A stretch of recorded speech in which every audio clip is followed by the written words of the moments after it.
Bonjour à toutes et à tous. Tout d'abord, nous tenons à vous remercier du fond du cœur que vous êtes déplacés si nombreux aujourd'hui et malgré la météo. Vraiment un grand merci, ça nous touche beaucoup.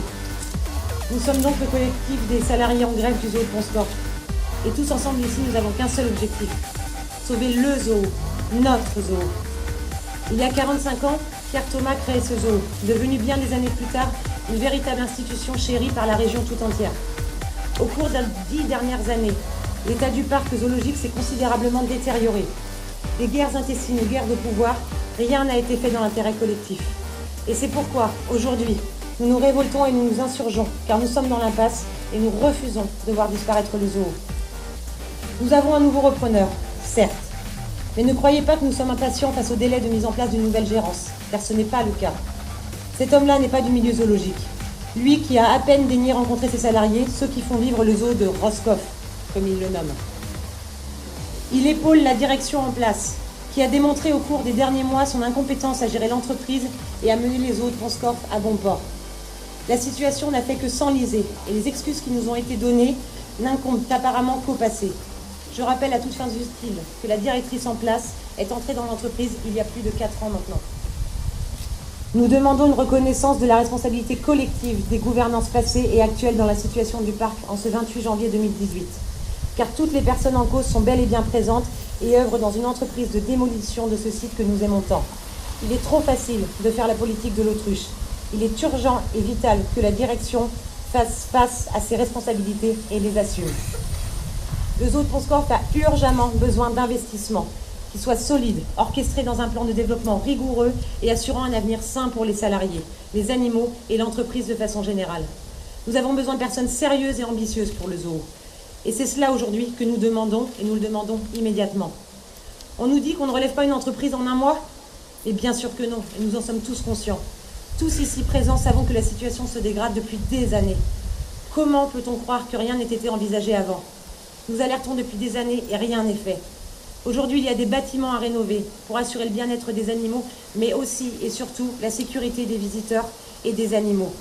Il y a des enclos à remplir pour accroître l'attractivité et des nouveautés à présenter, des liens à renouer avec les partenaires locaux pour remettre le zoo au cœur du dynamisme régional et lui permettre d'assurer ses nombreuses missions. Et rien n'est fait. Nous avons débuté une grève lundi dernier. La direction nous a reçus, mais a été bien incapable de nous fournir le moindre élément de réponse face à nos réclamations et revendications. La seule nouvelle officielle, elle est tombée jeudi dernier. Un projet de licenciement collectif visant 7 postes. Mais cette diminution drastique des effectifs n'est que la partie visible de l'iceberg. Au cours des 6 derniers mois, l'équipe technique a été décimée. 3 employés ont démissionné ou n'ont pas souhaité voir leur contrat reconduit du fait des conditions de travail. L'assistant scientifique a demandé à quitter l'entreprise. 3 contrats de soigneurs qui devaient être pérennisés en novembre dernier n'ont pas été reconduits. 4 autres contrats ne seront pas gardés. Le service communication va être réduit à néant et il n'y aura plus de responsable animalier ni de responsable technique. Au total, ce sont 18 personnes sur le carreau. Comment relever une structure avec de telles décisions ? Nous parlons d'un parc de 12 hectares hébergeant près de 500 animaux. On nous sermonne que la masse salariale était trop élevée, c'est un fait. Mais pourquoi trancher dans les forces opérationnelles, dans ceux qui se battent quotidiennement pour faire tourner la structure ? À l'heure où la baisse de la TVA dans les parcs zoologiques, appelée amendement Panda, doit permettre de récupérer 5 millions d'euros pour la création de 350 emplois et des investissements pour aménager, rénover et embellir les 95 parcs de l'Hexagone, comment décider à Pont-Scorff de procéder à de telles suppressions de postes ? Nous nous battons aujourd'hui par passion pour notre métier, par amour pour nos animaux, dont nous avons la charge, et par conviction. Sachez-le, un bébé éléphant va pointer le bout de sa trompe dans 3 mois. C'est pour nous un événement de taille, le fruit d'un travail et d'un suivi de longue haleine, et un enjeu zoologique majeur. Pour la direction, il ne représente qu'une manne financière. À l'heure actuelle, et du fait des décisions de la gérance, nous ne sommes pas en mesure de l'accueillir dans des conditions optimales. Nous demandons aujourd'hui un investisseur sérieux et professionnel et un changement immédiat de gestion afin de faire renaître le zoo de Pont-Scorff.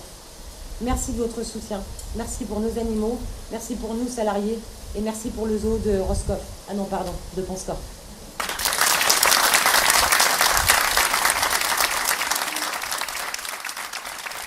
Nous, on est en grève depuis lundi pour dénoncer certaines conditions de travail réclamations et des revendications qu'on demande depuis longtemps en fait.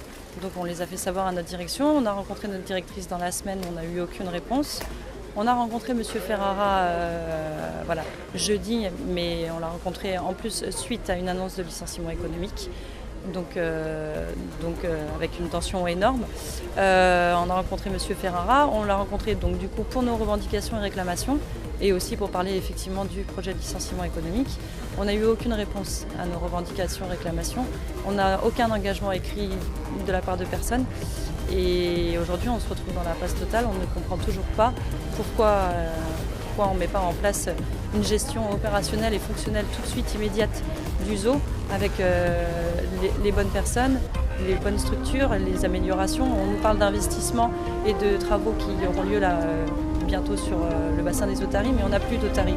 On a du mal à comprendre ces choses-là en fait. Et on ne nous les explique pas, on ne nous met pas en face des échéanciers, des réponses à nos questions. Donc c'est très très très compliqué. Il y a un climat social qui est tendu parce qu'on a effectivement une direction et une gérance qui ne prennent pas en compte notre mal-être et notre souffrance quotidienne au travail. Donc on ne sait plus quoi faire. Donc là on est là aujourd'hui pour faire savoir à tout le monde en fait, à l'opinion publique, à tous nos élus, aux instances de contrôle des parcs zoologiques, aux parcs zoologiques eux-mêmes, à tous les parcs zoologiques de France que là on est en difficulté, qu'on a besoin d'aide, qu'on a besoin de gens sérieux, de gens ambitieux qui ont envie de voir le zoo de Pont-Scorff renaître.